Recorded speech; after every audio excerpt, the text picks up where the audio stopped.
Hello guys, టెంపుల్లోకి వెళ్ళే ముందు గంటనైతే కొట్టమంటారు. ఎందుకు? దేవుణ్ణి అలర్ట్ చేయడానికి అని చెప్తుంటారు. మనం అలర్ట్ చేసేది ఏంటంటే ఆయన ఎప్పుడూ అలర్ట్గానే ఉంటాడు కదా.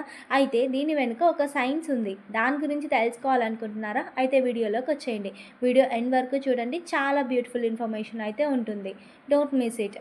టెంపుల్లో బెల్ ఎందుకు కొట్టమంటారు? మైత్ ఏంటంటే దేవుణ్ణి అలర్ట్ చేయడానికి. కానీ సైన్స్లో రీజన్ ఇంకా బ్యూటిఫుల్గా ఉంటుంది. Temple bell sound mostly ohm ఫ్రీక్వెన్సీకి దగ్గరగా ఉంటుంది. అరౌండ్ 440 హెడ్జెస్ నుండి 700 హెడ్జెస్ వరకు.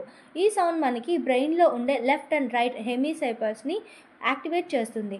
జస్ట్ వన్ బెల్ సౌండ్ వల్ల మన థాట్స్ కామ్ అవుతాయి, స్ట్రెస్ తగ్గుతుంది అండ్ ఫోకస్ కూడా ఎక్కువ అవుతుంది.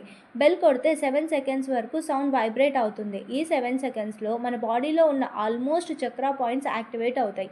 అందుకే టెంపుల్లో ఇన్సైడ్కి వెళ్ళే ముందు బెల్ని కొట్టడానికి కష్టం ఉంది.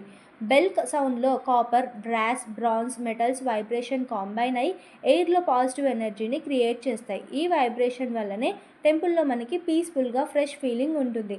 మైత్ ఒక side, but the science behind the bell is purely to make your mind sharp, calm and focused before you pray. ఈ వీడియో మీకు ఎంతో కొంత ఇన్ఫర్మేషన్ ఇచ్చింది అనుకుంటే లైక్ చేసి, షేర్ చేసి సపోర్ట్ చేయండి.